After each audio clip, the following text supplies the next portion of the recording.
What is going on, everyone? This is Jordan, of course, from the Undergraduate Survivor Guide. We are kicking off season 2 with a brand new, very special guest. Varun, man, you said just beforehand that you found me on Instagram, but it's crazy to meet someone in a similar space that's doing bits in the industry. Tell us, who you are, what you're up to, how you're doing. Hey Jordan, thanks for having me on the show. And yeah, sure. My name is Varun Balsara. I am a finalist at the Warwick Business School in the UK, studying a BSc in digital innovation and entrepreneurship. Currently, I am the co-founder of The Human Entrepreneur. We're kind of a community platform that is building and democratizing rather entrepreneurial skills for young and early stage entrepreneurs through various things. One of them is the Human Entrepreneur Podcast. The other one is a community called the Youth Entrepreneur Movement. And the third is a personalized AI-based platform for early stage and young entrepreneurs. And prior to this, I was the founder of Connect Us, which was a social enterprise where we kind of created an algorithm that matched people, similar values and similar interest-based people to events on campus, so that it removes the awkwardness of first-time meeting.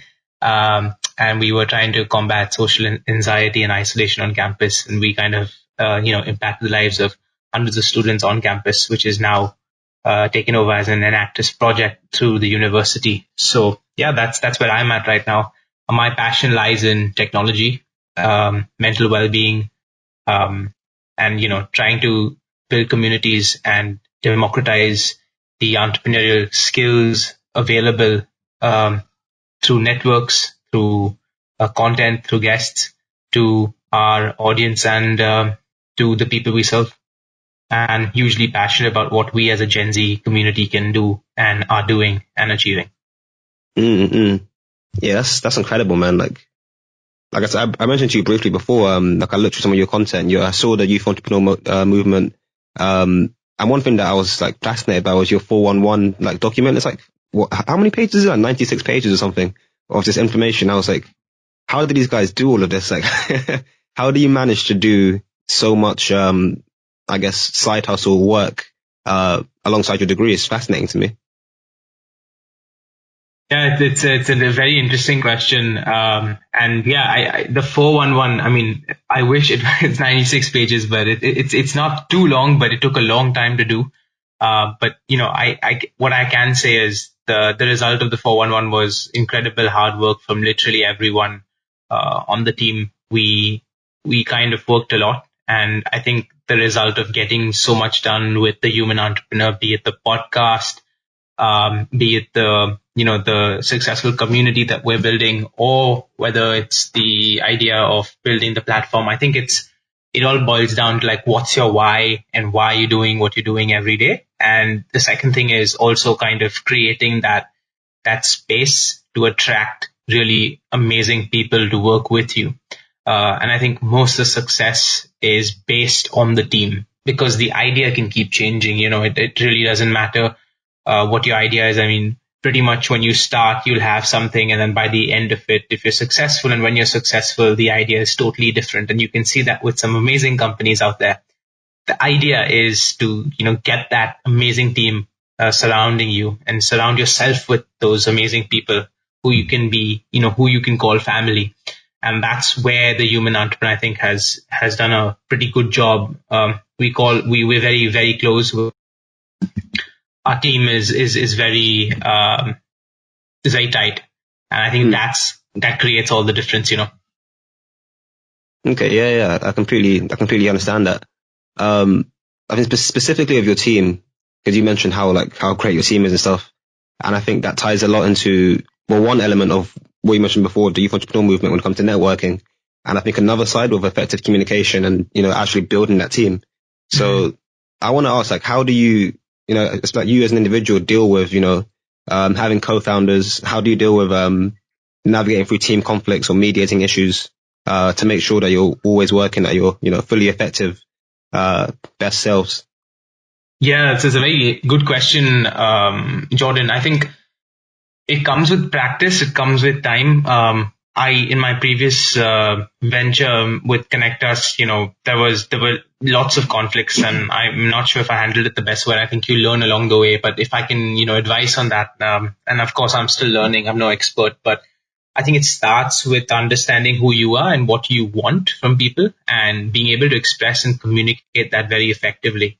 When you sit down and you actually the way I see it is, if you're going to marry someone, you want to know everything about them, the history, or at least almost everything about them. And I think the same thing applies for business. Like you want to be very compatible with your co-founder. I'm not saying that you have to start off as best friends, but there needs to be some kind of compatibility, trust, respect, mutual admiration for I guess these are some components that have to be there for you to actually kind of start on your journey of being successful co-founders. Because at the end of the day, it is like a union. It is sort of a marriage. You're getting into it. You're building something from ground up. It's not going to be easy. And if you don't know how to communicate your expectations, and if you don't stand up for yourself, or you don't give other people the space to grow, especially your co-founders, you don't regularly check in with them, there's not effective communication, I don't think the relationship's going to be very successful. And effective communication need not always be rainbows, sunshines and rainbows. It can be quite nasty. It can be very challenging conversations, and that's bound to happen. And that's I think you should welcome it in a way, because with these conversations, you will literally find out who your character is and who your co-founder's character is. And second, I think it also allows you to, kind of build that muscle of being collaborative and being compassionate and listening to someone empathetically, which is such an important skill today. Mm-hmm. Yeah, I completely agree with you, man. I guess on top of that, how do you think you've managed, effective communication in the current landscape where everything's online? I know you spoke to me before. You yourself are currently in India. I imagine it's difficult to, to keep everyone in line, especially with time zones at play. Have you got any special strategies for that, dealing with, I guess, online? Yeah, it's a good question, and it's a good question to reflect, because I think now more than ever, effective communication needs to be very, very strong, because most of the times you're doing stuff online, you're doing it on calls, so your tone, the way you type, the words you use become so much more amplified. Especially, because right now we're doing this conversation over Skype, and you can't see me. So, how am I talking to you to make you feel comfortable? Or am I making you feel comfortable? Because you can't see my expressions right now, or you can't see me, so you don't really know my body language. And even if you do, you can't see my entire body. So many things at play. And I think as a team, we're pretty diverse. Like, many of us study at Warwick University, but not many of us are in Warwick University right now. So we have someone from the UK, yes, but there's one person from India. There's another from Dubai. There's another one from the Philippines. There was someone from Australia. It's a very diverse team, and how we manage it is, on a fundamental level, I think it's two things. So the first is everyone needs to kind of align with the vision. If you're not aligning with the vision, no matter what you do, it's at some point the team's going to break. Number two is, once you've done that, and on a fundamental level, you guys agree about what you're achieving, and if that goal is bigger than you and everyone's, bought into that vision, the second thing is to, again, lay out some responsibilities, lay out some duties. And if you cannot do it, be very vocal and explicit about it.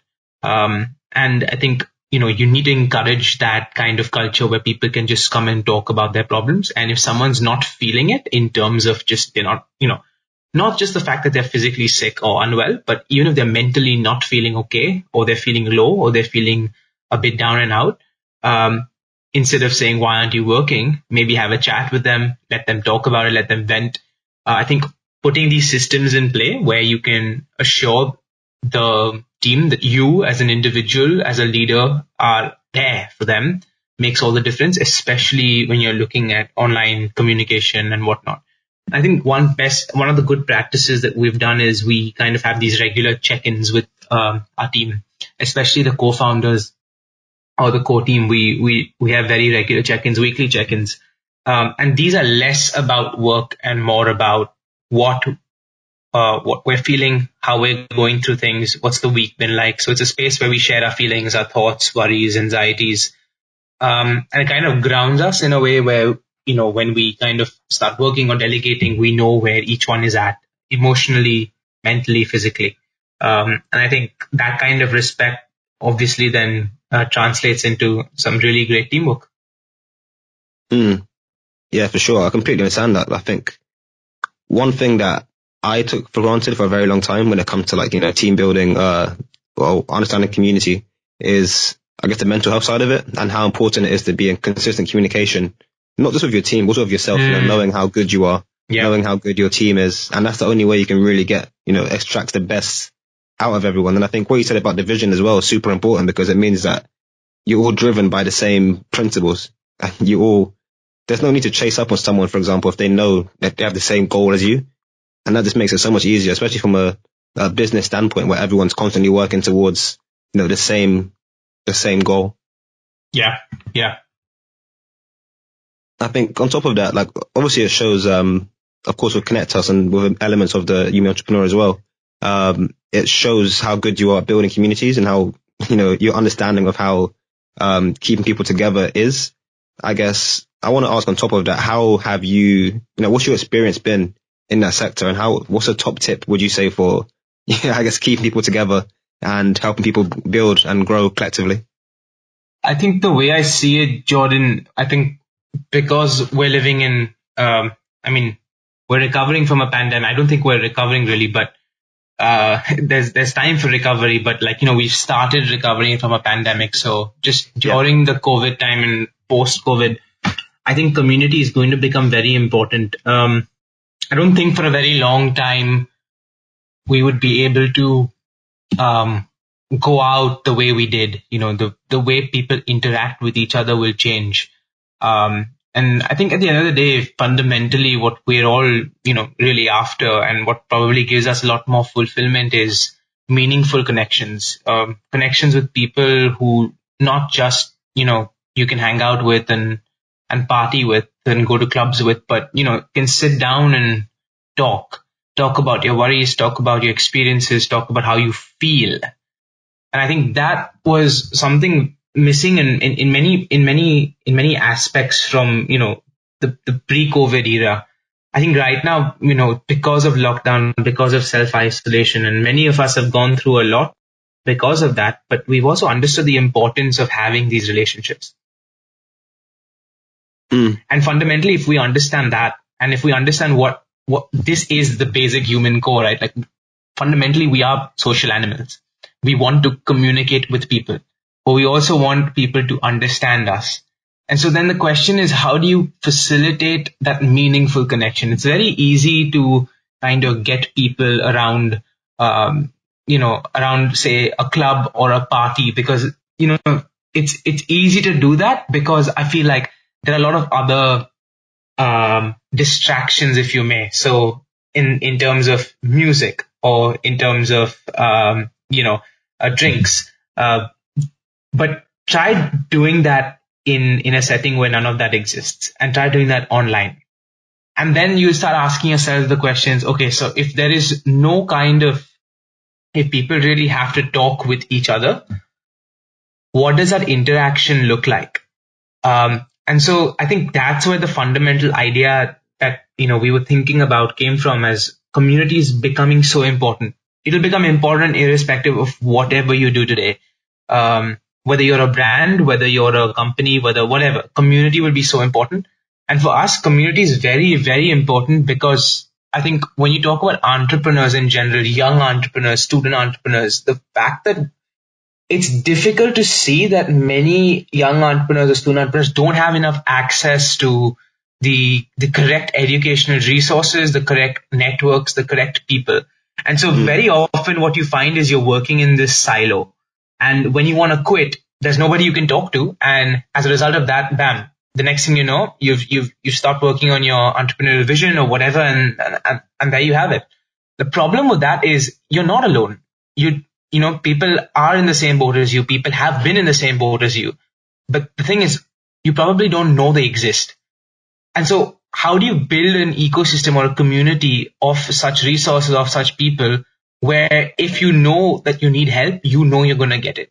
And so then the ease of doing business within your head, mentality-wise, psychologically, it's not as big and as daunting as it seems. And this kind of self-empowerment creates, it's a nice self-perpetuating cycle, because that allows you to build. And that when you build, you know, it creates impact on people, which is what we need in the world today.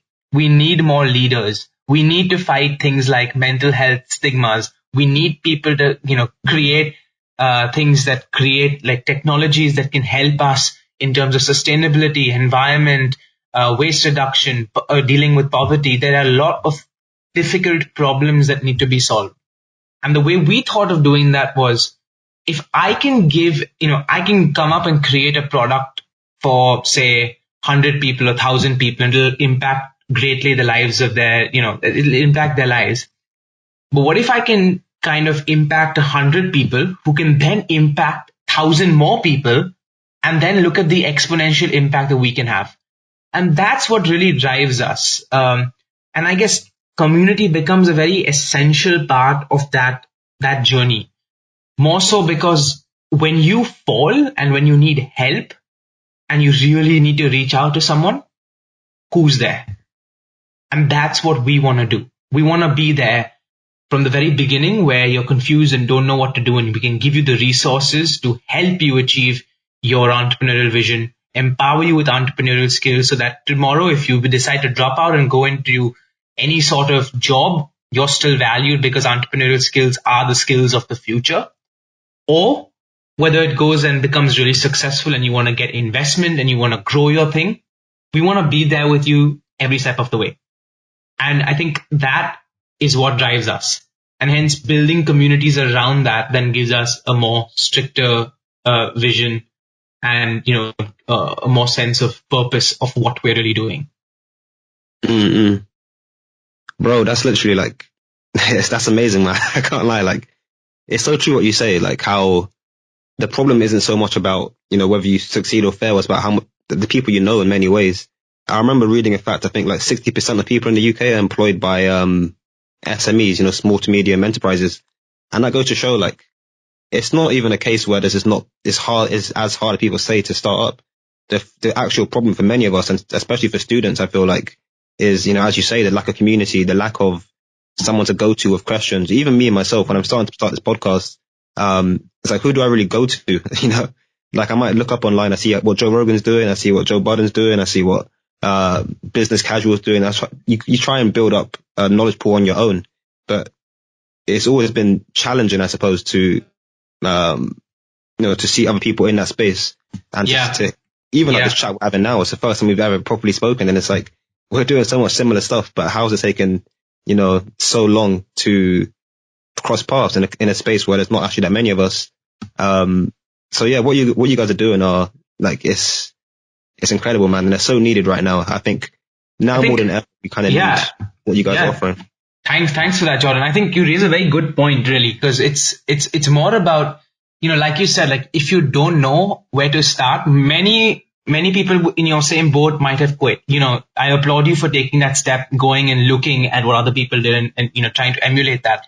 That's a great step for learning. But what if I can tell you that there's a community out there that already has been there, done that, and therefore as a result of that, you can reach out to them, and then you've not wasted so much time, or you've not come to that brink where you're like, oh man, this is not working, let me just quit.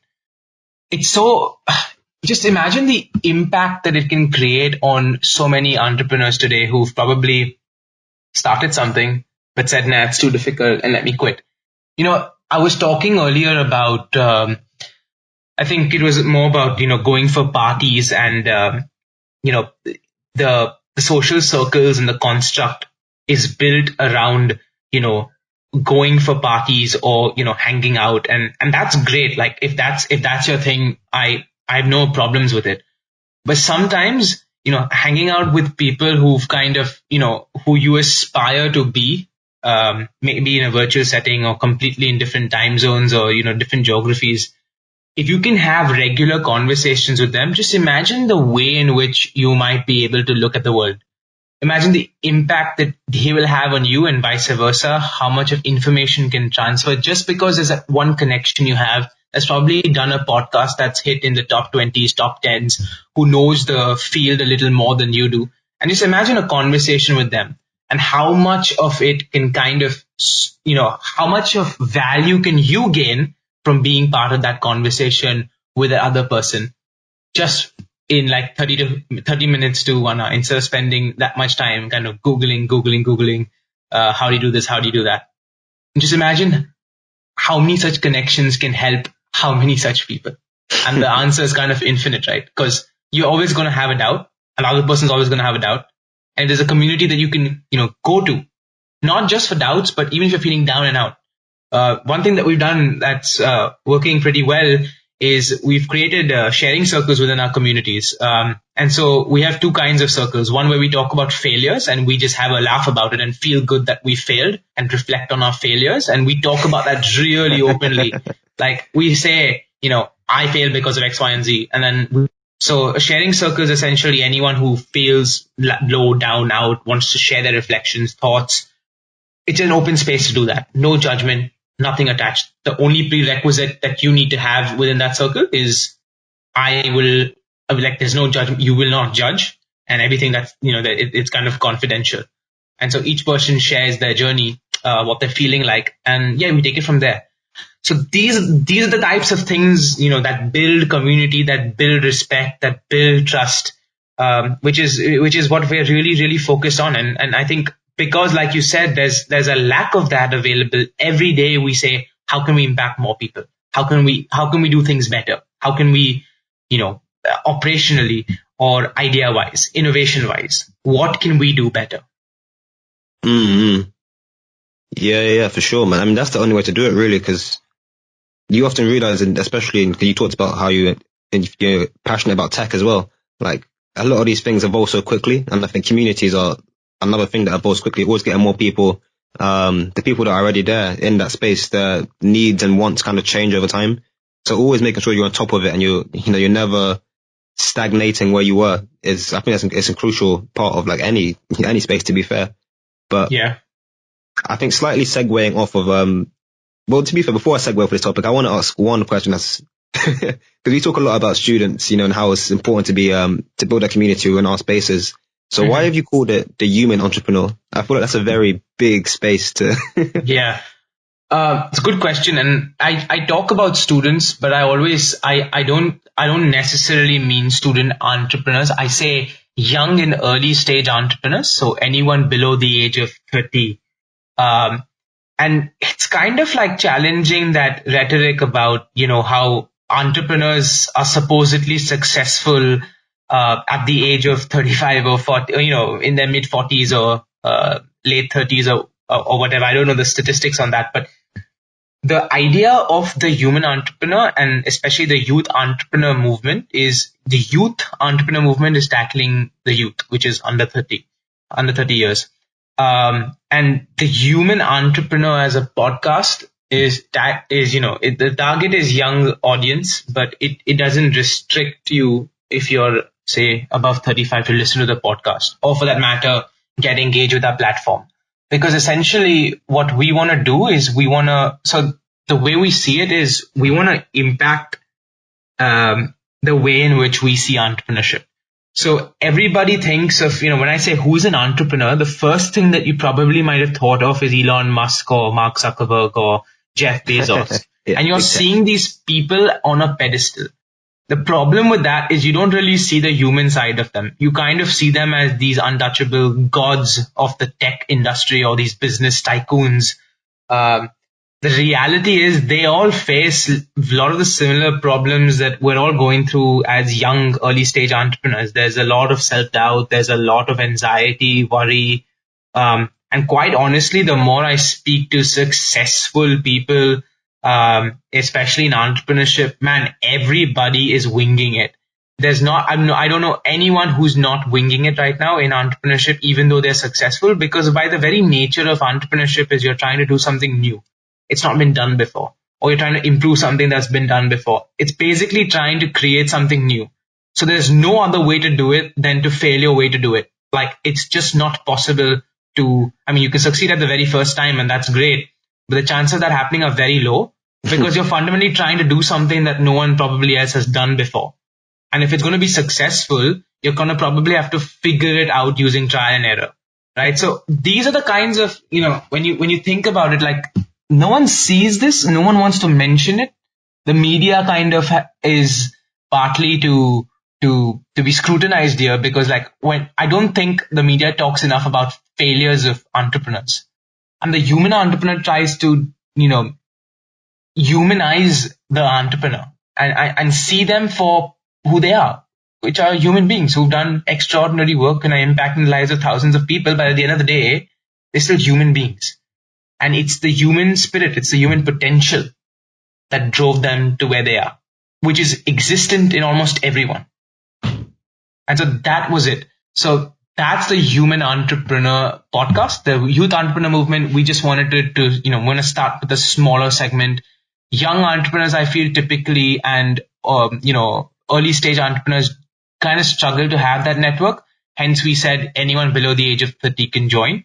But the platform that we're building, it's targeted for young early stage entrepreneurs, but that doesn't restrict anyone else wanting to use it, if that makes sense. Because what we do with the platform is we're curating an AI-based system which kind of connects you to specific resources based on where you are, particularly in your entrepreneurial journey. So that's connecting you to specific mentors, connecting you to specific masterclasses, to content. And I think that's accessible to literally anyone who wants to better their skills or get advice. It's up to you. But our target right now and where we see the greatest impact, there's so much innovation, so much potential post-COVID.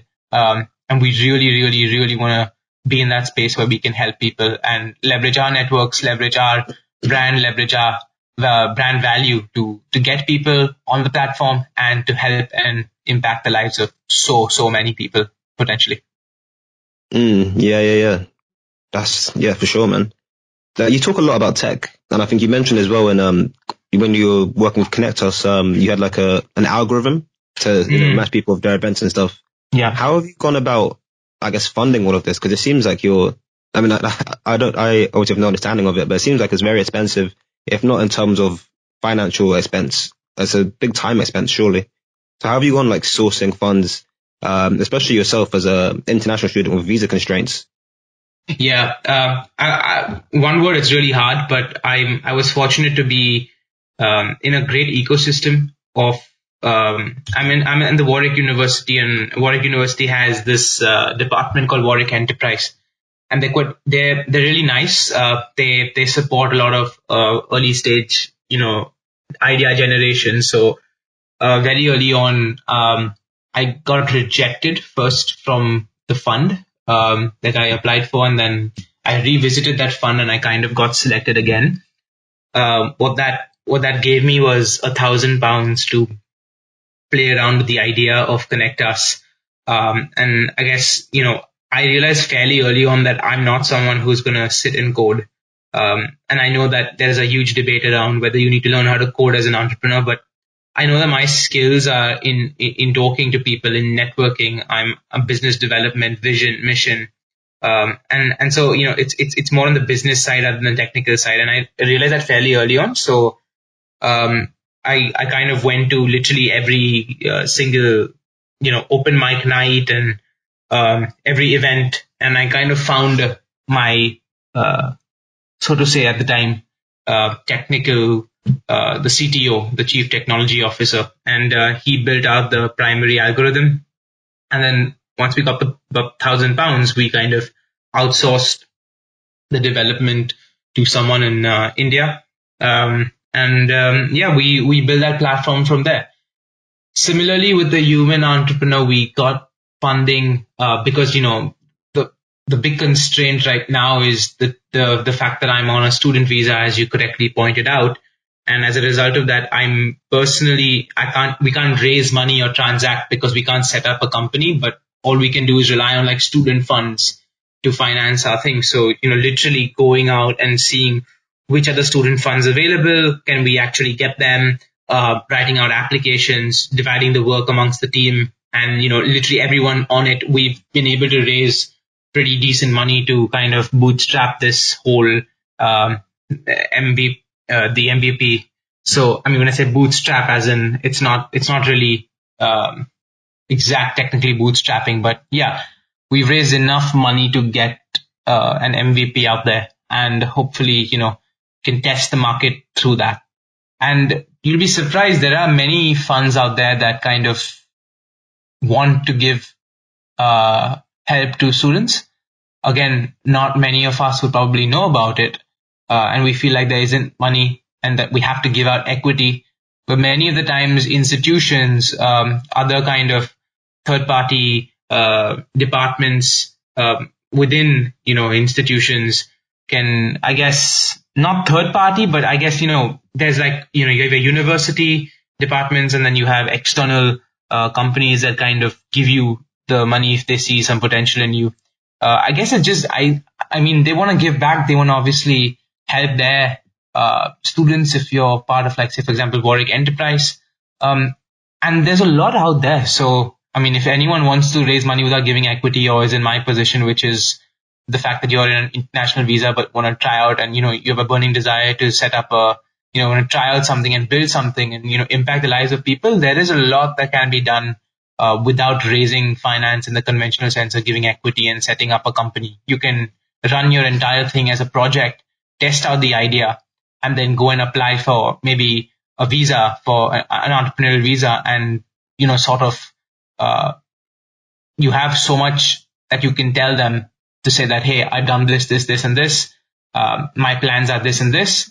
And, I guess the chances then of you getting that visa also kind of become a little stronger, because obviously then you've shown that you've put in the work and you've done the work. So don't let the financing and the fact that you can't set up a company stop you from testing the idea, because you can't set up a company and stuff, it's a great idea to keep testing and iterating and seeing what works, what doesn't, because then once you have the ability to create that company, you're fairly knowledgeable of what is happening and where you want to take it. Mm-hmm. Yeah, that's very true. I completely agree with you. I think financing is something that's super important, and I think there's not actually enough resources out there. That now that you mention it, it would be great if either of us or even the pair of us together made an actual resource of an actual list of all these institutions and all these funds that are accessible to students. Because even myself, while I don't need thousands of pounds to start podcasting, for example, it's always good to know, I guess, that there's money there should you need it, should you plan on expanding, should you want to hire staff, and just having a go-to place of all the resources you can potentially get. That's something that we need.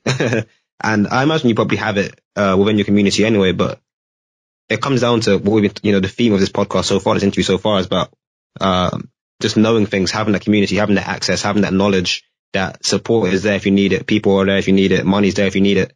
And once you have that support network, I guess it's so easy to, not necessarily to succeed, because you can still fail with everything, but it just means you're less likely to drop out, and it means you're much more likely to take that second step and just see how things go. And, hopefully, in the long run, we're all going to have some degree of success in our, in our little projects and side hustles and stuff. Yeah, 100%. And yeah, we do have resources within our community for opportunities like funding, etc. So if anyone's interested, it's right now we don't, there's literally no charge to join the community, just that we have an application process.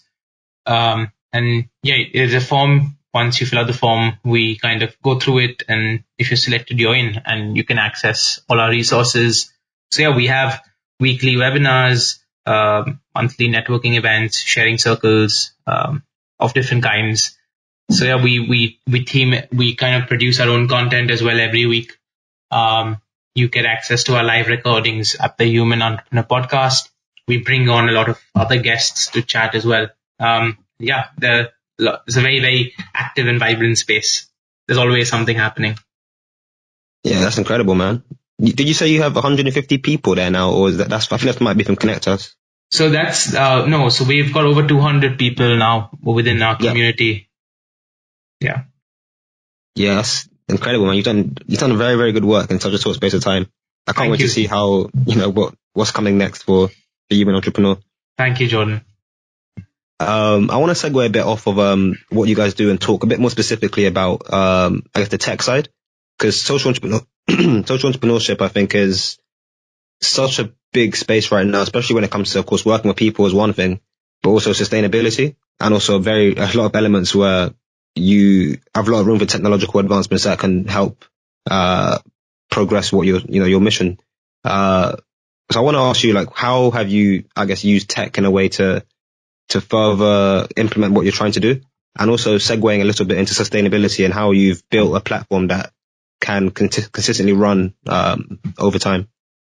The way I see it is, what is the fastest and easiest way in which you can build out your product with the functionalities that it would have in the final product? I guess that's what your MVP is, your minimum viable product. So you got to ask yourself the question, how can I use existing resources to build what I have to build?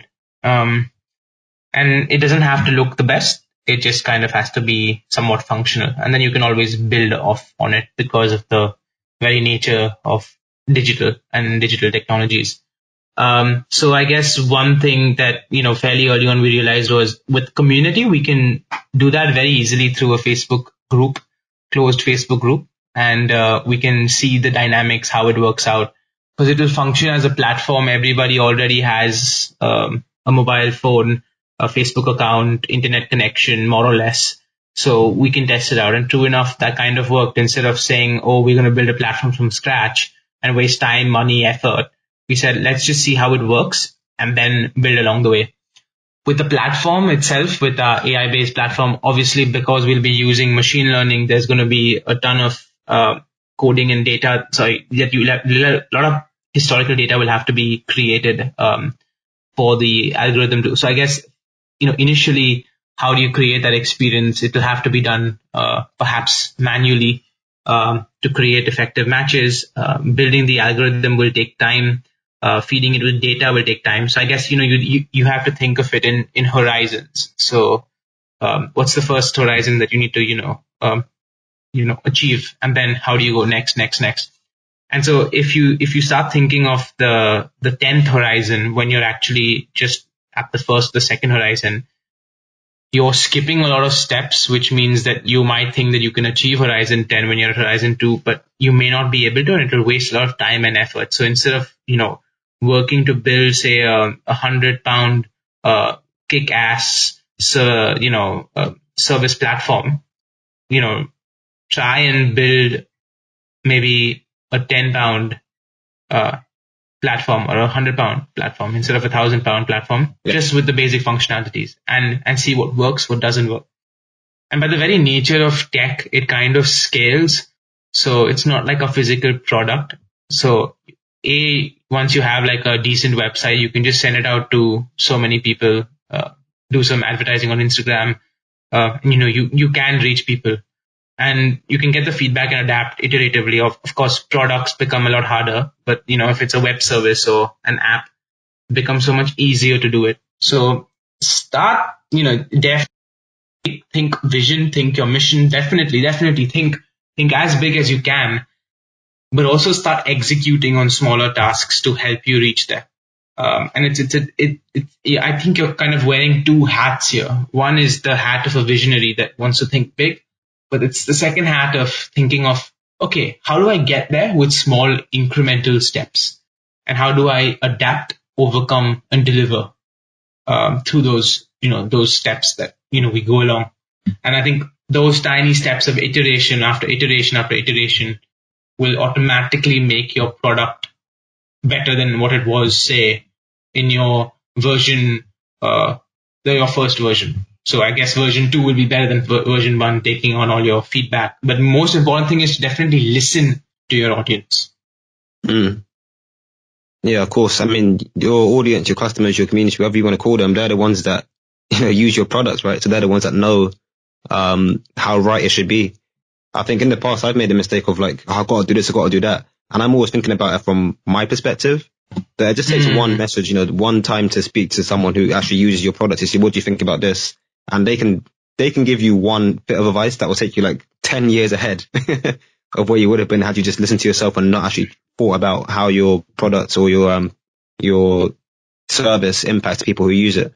Always, 100%. I think what's needed is to look back and say, okay, this is what I think of what my customer wants. Now let me kind of think of this by actually now asking my customer what they want. And if what you thought they want and what they actually want is the same, great, you've done a great job. If not, be comfortable tweaking it and maybe drop that ego. Because very often, and I've been victim to it, we fall prey to the ego and we say, oh my God, how can this be? How can I be wrong? Blah, blah, blah, blah, blah. But in reality, you're probably going to be wrong if you've not really listened to your customer or done your customer research. And sometimes you might have done your customer research, and when you actually give them what they want, and I'd be like, yeah, this is great, but I don't think I need it. Yeah, for sure. And I think that all comes back to, like you talked about this very, very early in the podcast, that it stayed in my head as well. Finding your why. I mean, I myself, I'm halfway through the book, Start With Why, Simon Sinek, I believe it's pronounced. Yeah. And like, I think that's fundamentally what it is. Like, thinking about why you're doing it. And then it's so hard I think it's hard to have an ego in that sense. When you know, like, you're doing it for this specific reason, then it starts becoming about you and it starts becoming about your product, if that kind of makes sense. Like, yeah, that's a good perspective to have. Yeah. Yeah, because once you separate yourself from it, you realize that, like, if you genuinely believe in your product as well, that it's a good thing, that society needs it, that you're addressing a pain, it becomes so easy to just make the changes when necessary, to grow here, there, and everywhere. Sure, yeah, 100%. For the people that need it. Yeah. I think now's a good time to tiptoe slightly back into, I guess, your experiences a bit more, and more about the student life, how you found it at Warwick. So to first kind of segue and tiptoe across into that sector, I want to ask, how have you managed, or I guess a better way to approach that was, what was your process when it comes to growing all of these side projects alongside your degree? Because I imagine Warwick, I think you said you did business, or like a business-like degree. That's going to be quite time expensive. So how have you managed your time and built up your timetable to accommodate both studying, also social life, all of that, and then of course growing initially Connect Us and now the Human Entrepreneur? Yeah, it's hard, man. It's really hard, and sometimes balance is not there. And I guess at some point I've reconciled with it. It's hard because there's pressure, obviously, academically, but also with your business, whether it's going to work, whether it's not going to work. There's so many different factors to consider every day. And I'm glad you brought out the word timetable. I think that is your savior, really. So how can you kind of create a significant, how can you time chunk your tasks and stick to it? I think one thing that's really helping me this year is Google Calendar, and putting down literally all my tasks, all my appointments in one space. So whether it's the watch or the phone or the computer, I get a notification maybe 15 minutes or half an hour before the actual, the commitment is. I think also writing down your goals, prioritizing is so important. And I guess writing down to-do lists every day really helps. If you really want to do both these things, which is incredibly hard, and shout out to everyone out there who's doing it. It's not easy to manage your studies and your side hustles. It's really not. But what I can say is there's always going to be an opportunity cost. And very often you might have to sacrifice your social life for that. And I guess you have to be okay with that. And it's sometimes you probably best to think of it as a pulse. So sometimes you work really, really, really, really hard, and then other times you kind of can take your leg, off the accelerator, if you may, and sit back and perhaps wind down. I think it's very important to take breaks. I also think it's very important to surround yourself with the right kind of people who can uplift you, who can cheer you up when you're down, give you advice, and give you advice that's literally in your face kind of advice, where they can help you do a reality check. They're very important, these people. So if you have them, keep them very close. And if you don't have them, keep looking, because these are the people that will help you in these down times. And yeah, I guess taking breaks it is very crucial, because there's this whole factor of burning out and whatnot. So definitely, keeping yourself well mentally as well as physically is very important as well. So don't skip that workout. Don't skip that meditation session if you told yourself you're gonna sit for a couple of minutes and meditate. Don't skip the gratitude journal. Don't skip the journal writing. Don't skip the walks.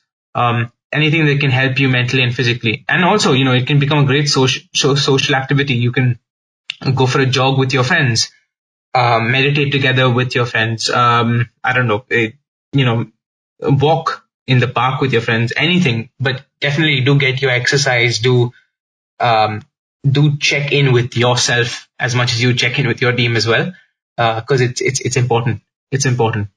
And I'm saying this from experience, because I've faced a lot of burnout. Currently still struggle with an anxiety disorder.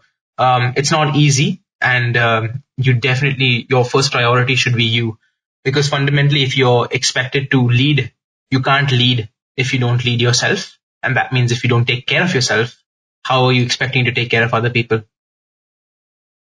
Yeah, that's very true, man. I mean, even me myself, like you talked about Google Calendar, sometimes I'm not as consistent as I should be, but every now and then I'll make sure it's like 3 until 4, go for a walk, or like 9 until 10, meditate or something, just so because as you talked about mental health and stuff as well, it's like, I can't think of a very good analogy, but the way I always see it is you can only give 100% of what you have. Like, if you think about yourself as a currency, if you only have £50, you can only give £50 towards any project. And if, let's say we all start off with £100, if you constantly have to give 50% of that £50 to your mental health, to thinking about this, to dealing with that, you're only ever going to be able to give as much as you have left, which is the other 50, right? It makes so much more sense in any capacity to deal with your issue first, and then make sure you always have, no one's ever going to be 100%. I don't think anyone's ever, super happy all the time. That's not really reasonable, but it comes down to making sure you're always in the best possible space at any given moment. And that way you can give as much as what you have, through that project. So my friend, I don't know, like, it's tough. I think it's tough. My friend, I think my friend gave a similar analogy once, which is that you can only give if you're overflowing. So if you think of a cup filled with water, you can only give if you're kind of overflowing. If you're not full completely or more than half, you're kind of giving away a lot of yourself without actually taking care of yourself. So the thing was to first be full as a cup, and then when you're overflowing, kind of give that energy out. So I kind of get where you're coming from. Yeah, I like that analogy, actually. I might use that one later on. Go for it. What do you do personally, I guess, to to have fun or to relax after uni or after work? I think, like I said, having those close friends helps. So hanging out with them, talking to someone who you're really close to can help. Cooking a meal sometimes.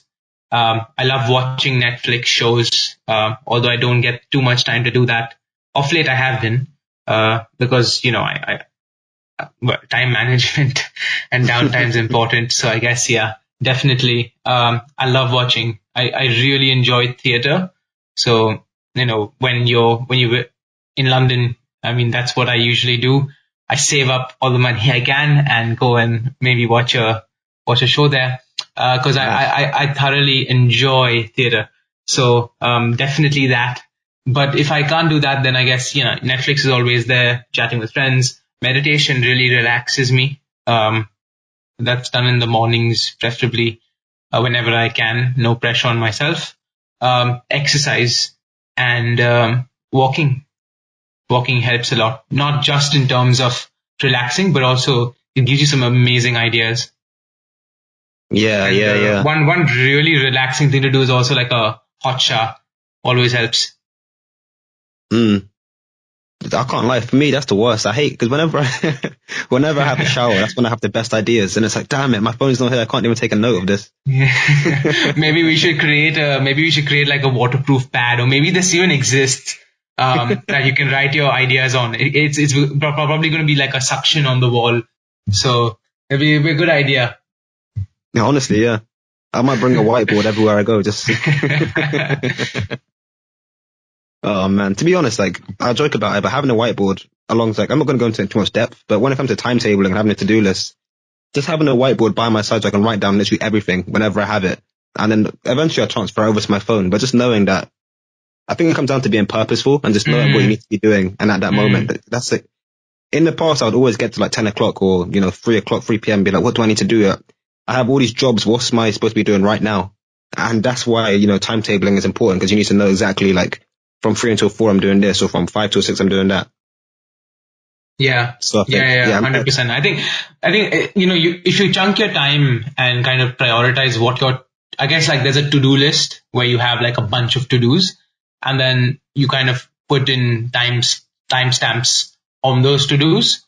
So it's like, okay, from 2 to 5, this is what I have to do. And the to-dos are kind of like, you prioritize them eventually. And then you just box them into your time slots. And I guess that's then your, if you want to say, your compass to guide you. Yeah, absolutely, man. I think just 2 quick fire, I guess, last questions. What do you think has changed for you the most since you started at university? I think I've realized that like nothing is going to stay the same. And it's a very difficult thing to actually cope with. Uncertainty. There's always this illusion of control, but in reality, we aren't in control of many things, and it's a very difficult thing to grapple with, and I'm still grappling with it. I think if university has taught me one thing, and coronavirus taught me one thing, is like you have to be resilient enough to be prepared for anything, and so much so that controlling a situation perhaps is just an illusion. All you can do is work from your best. Like, you need to have your best interests, of course, and you need to be resourceful in the skills you have, but I don't think control is something we should be chasing. It's about accepting and sometimes even letting go. And I think I've realized that that's so important as an entrepreneur as well. Just, sometimes when you work so hard and you don't get something, and it sucks, but if you keep brooding over it, can you move on to the next thing? Perhaps not. And it's so hard to kind of, grapple with this and dealing with this uncertainty for me, even currently. But, that's one thing that's kind of changed is being aware that this is true. There's going to be a lot of uncertainty, and control is more or less an illusion. Yeah, I completely see that. I think a lot of people go into uni or even workplaces and they feel like you have complete control, or at least, some degree of control over at least what you do in yourself. And yeah, I completely agree, especially with COVID, how it's like all of that, all of what you thought you had, you really, really don't. You really are just at the peril of the global, macro circumstances. Yeah. So yeah, I think resilience is super important. That's something that I've tried to work on a lot in the last few months because of these lockdowns. Just like, how can I get back up? It's all good and well to go through things or to be on top here and there, but how can you recover, from that loss? How can you adapt to the changing times? If I pose that question back to you, what would you say your answer is? To me, I think what's changed me the most is more so my mindset in terms of what do I want to get out of it. I think when I started uni in the first place, or even before university, I really enjoyed maths and physics at school. And I just thought, okay, I like maths, I like physics, let me do engineering. But had I thought about it a bit more, maybe with a gap year, maybe if I was a bit older, I would have realized that university in a nutshell is a means to an end. You know, you're kind of just there to get a job or to meet the person that will get you a job, or to have the space to work on your own projects. But it's fundamentally a stepping stone towards, you know, your greater career, your greater life outside of university. Had I sat down and really thought about it beforehand, I don't think I would have gone to uni. I don't think I needed to be at Bristol. I don't think I need an engineering master's to do what I want to do in the future, which is strongly based around tech, strongly based around helping people, which of course I can do. There are several ways to do that, but whether or not I needed to be here, that's changed the most for me. Just my mindset in terms of what I want to get out of it and my approach to, I guess, longevity, to sustainable future, where it's not necessarily about, you know, having a great degree, a great master's, a great network, as much as it's about knowing what I want and being happy and having the means, you know, having the financial support and stability to maintain my level of life or to help the people I need to help. So yeah, I don't know. I haven't really thought about it in depth. I think it's difficult because I'm only still in second year, so I have a lot of experience to go. But I'm very much in a case of, you know, how important is not just university, but any individual stage of life. And similar to how you're talking about tech and, you know, scaling and refining your process to better improve your community, I've got a similar mindset with my own life. Like, how can I take out this and that, or, you know, who am I cutting off next to make sure that I'm just at peak happiness and peak life enjoyment? Wow. Yeah. Love that answer, man. Yeah, I'll try. I've had 20 episodes to refine that. So nice. I guess a final quick fire question would be, do you think uni so far, I know you said you're a finalist, so maybe this year could be like a complete game changer for you, but slightly reflecting on even my answer, do you think uni's worth it? And if you could do it again, what would you do differently? Is it worth it? Well, it depends on what you're studying. Where do you want to go? Where do you want to go very dependent and reliant on a degree? Is what you're studying something that you can't do anywhere else or on your own, and you need that practical support? And if yes, then by all means. But do you know why you're going through university? Are you aware of that? And I guess if you are, then yeah, go for it. If not, then maybe it's not the best thing for you. But I guess it's a very individual and personal choice. And like you said, you know, you could view university as a means to an end, and that's okay. I guess if it's feasible for you to go to university, then perhaps it's in a way, why not? Because you get to, like you said, meet new people, work on your projects, and study something you really love if you know what you really love doing. And if not, it's probably a good place to know what you don't like doing. And I guess, you know, in both sense, you're kind of winning. It's the way you see it. But yes, it kind of does take away time from if you have a project. It kind of, you know, you have to study things you may not like. But I guess that's part of it. I guess it depends on your purpose of studying. What would I do differently? I would stop stressing so much on the outcome and on the result and on whether I do really well. I wish I could, you know, actually embody that and just, you know, enjoy what I'm studying, because I really do. I get bogged down by, oh, what grade am I going to get, or how successful it's going to be. I wish I could just stop that.